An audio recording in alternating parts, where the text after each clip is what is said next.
How to achieve best Wi-Fi signal strength and have best Wi-Fi. So it is a common problem and a common question asked by not only technical people but even non-technical people as well. Everybody is worried about good Wi-Fi signal. So, as we move away from our access point, from our Wi-Fi router, the signal strength, it keeps on decreasing. So this is just an example of 802.11bg in general, that on the central, it gives us on the center when we are very near or under the Wi-Fi access point or router, it gives us 54 megabits in the radius of 27 meters. Then if we move away around 54 meters or between 27 and 54, the speed quickly decreases from 54 to 11. If we move further, it goes to 6 megabits and then 1 megabits and onwards.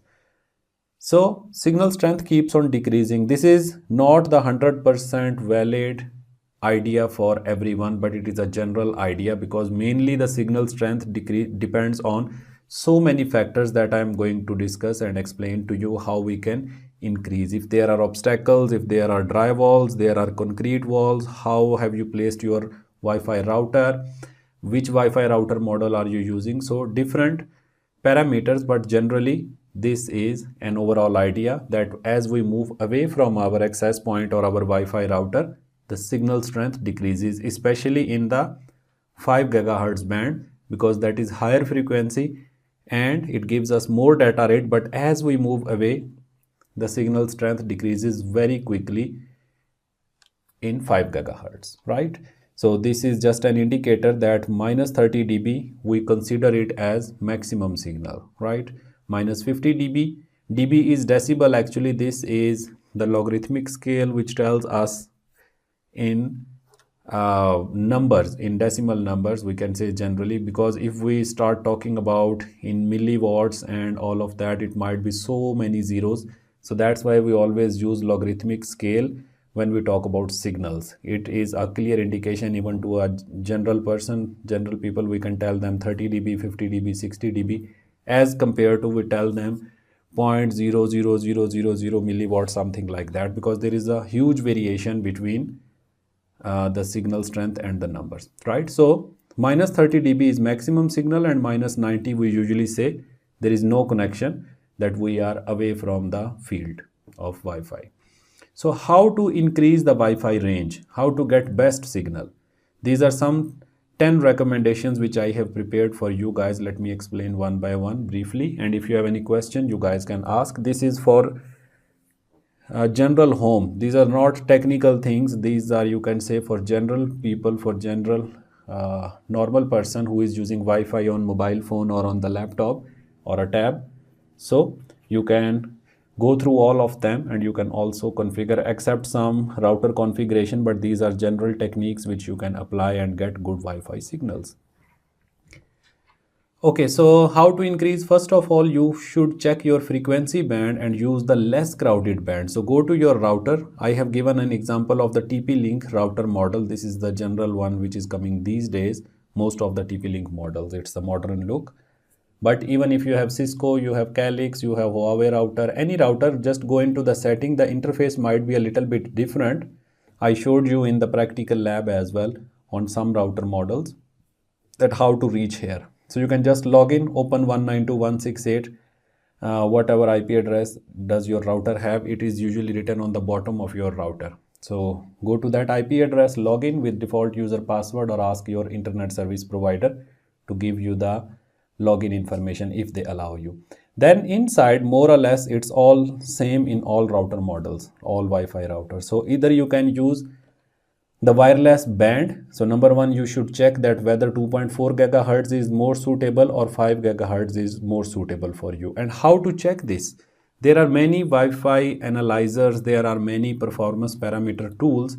I have turned on some of them. For example, this Wi-Fi analyzer, this tells us that which frequency bands are less crowded, what is the recommendation, you can see here. So currently it is telling me that the recommended channel for me which has good signal strength, you can see up to, there are some channels which are giving very low dB and some are giving us 50 dB and around that. So channel number 6, they are saying is performing very good at the moment, and its live analysis, it keeps on changing as I move. So channel 1, 2, 3, 4 are not so good at the moment, but channel 6 and 11 are recommended at the moment, and it's a dynamic list. So you can go here, you can analyze, you can see, and this MAC address is actually BSSID, the MAC address of your access point. There is SSID. SSID is what? SSID is the name of your Wi-Fi. BSSID is what? BSSID is the MAC address or the ID of your Wi-Fi router or your access point. So we can also change from here. We can go to 5 GHz band. We can see that, okay, which channels are available. So it says rating not available because it's not in the range. Most of them are giving around 80 dB because my router is not running on this one.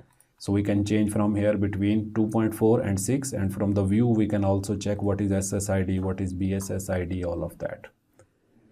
Okay, so from here we can check the Wi-Fi's which are available. Then we can go here, we can check our current Wi-Fi, that how many dBs is it giving us. So it's a very good analyzer software. Everybody can install on mobile phone and on your laptop as well. I'll give the download link. So this is how you can find that, okay, which channel should I use. Just like here it is saying that the recommended is 2.4 GHz and channel number 6, right? Then there is another one which is my favorite. It's very simple, although it's a bit old interface, but it also tells us all detail about our Wi-Fi network. So it tells us that, okay, we have all these Wi-Fi's. If you want to filter only the excellent ones, so you can filter from here. So whichever you want to see, if you want to see Wi-Fi 6 only, so you can just turn off everything else, filter out, and it will only show you the access points which are supporting .ax, right? And then your connected one. So then you can also find that, okay, in your area how many open Wi-Fi's are available which you can connect without any encryption. If you want to hack a Wi-Fi, so for hacking actually we need to go through the less open or less secure schemes as well, the Wi-Fi routers which are running on WEP only. So I will also prepare a short lecture on the security standards. There are 4 standards at the moment. Then if you want to check which Wi-Fi routers around me, which Wi-Fi networks are there on 5 GHz or 2.4, so we can go like that, and which are supporting the channel width of 20, 40, 80, 160 MHz. So now you can see that you are seeing all the things practically which we have discussed until now theoretically, right? So here it is telling me that, okay, there is a Wi-Fi network which the name is Wi-Fi 1 and the signal strength is -51 dB. It's the best, 88% quality.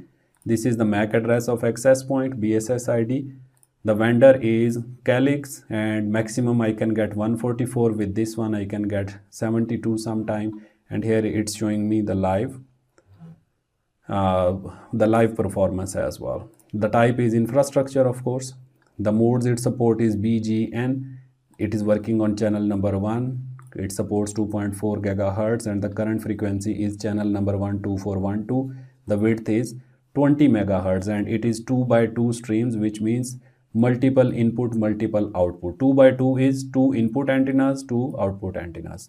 And then these days there is multi-user, multi-input, multi-output as well. The utilization is this one and so on. So there are many other things you can turn on. You can go here, go to preferences, and you can change few things. So these are the software. Here it is showing us the performance for 2.4 GHz, this one, and this side it is showing us for 5 GHz. So it is showing us that, okay, channel number 1, 2, 3, they are overlapping or not, whatever I have discussed with you theoretically until now. So this one you can say it is the lab part, and the name of the software is Wi-Fi scanner, and the current version I am using is 21.05. It's free to use for personal use, right? So this is how you can find that which frequency band you should use, which channel you should use. So you can switch to those channels, recommended ones, and then try the performance. Just download anything or go to this speedtest.net. You can see your performance. Another thing which you can do is you can hide your SSID. You can hide your router. There is an option you can see here, number 3 recommendation. So just hide it. But then, you know, your kids and other people in your house, if you are a technical person, you will not face problem, but they will face problem in, you know, manually connecting, because it will not appear in here. It will not appear here when you will try to connect. So this one you can think, if only technical people are using, then you can hide, otherwise leave it as it is. The fourth recommendation is that you should place your Wi-Fi router in the center area, right? Just like this. Do not place it, near the garage or near the gate, and then you are browsing from the last room in your home. Of course, signal strength will be decreasing. Fifth one, keep it obstacles free. Place it on a shelf on the top and move the objects away. This number 5 and 6. So you should always place your router on the top so that you get good signals, and wherever you sit especially. And also you shouldn't put obstacles in between. Books don't matter much, but this is just an example. Then number 6, we should keep the antennas up. This is also one big problem. I have seen many homes with the time when the kids are touching it, they just move the antennas here and there, and sometimes they unplug it as well. So please place your antennas properly. The 7th recommendation is that we should disconnect all unused devices. So go to your Wi-Fi and you can see that which devices are connected. If they are unused, for example, if there is an old computer which is just running, downloading Windows updates and all of that, so turn it off for now if you are not using. If your neighbors are using without your permission, you can also cut them off. Go to your Wi-Fi router configuration like I showed you in the lab last time in a previous lecture. So remove them or blacklist their MAC addresses. Number 8 is place a foil on one side. This is something you might not have heard before. So it also can increase. If your router is near the wall and you are sitting in front of it, not behind it, so you can place some, that aluminum foils and all of that kind of metallic foil, so that it will reflect the signal, just like we reflect the light.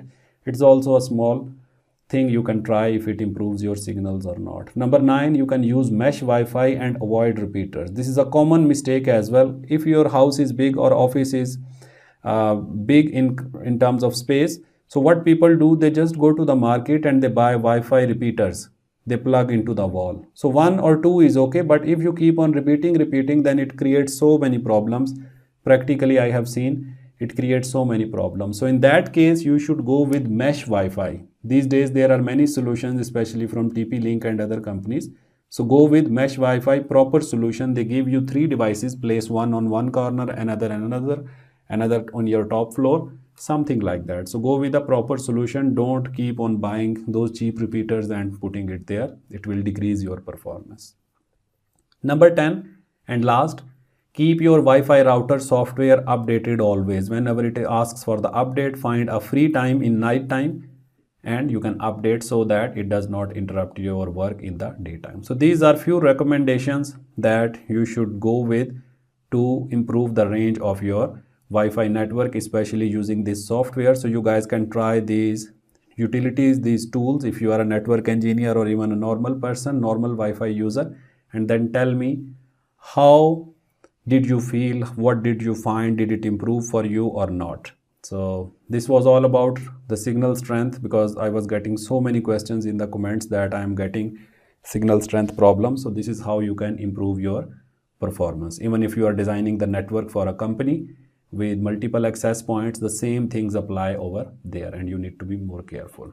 Then in the next lectures, we will discuss about security and we'll also see how the hackers, they can hack Wi-Fi networks. I also made a practical explanation in which I showed you how Wi-Fi network can be hacked very quickly. We just capture the packets from air interface of our Wi-Fi external module in monitor mode, and we can crack the hash based on that with any dictionary attack through Hydra or any Kali Linux tool or any other open source tool. And then we'll go through the lab as well. So now I have a question for you in the end. Please write your answer in the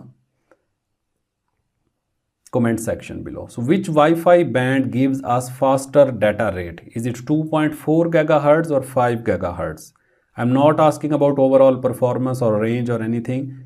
This question is about data rate only. So please answer in the comment section. Thank you for watching.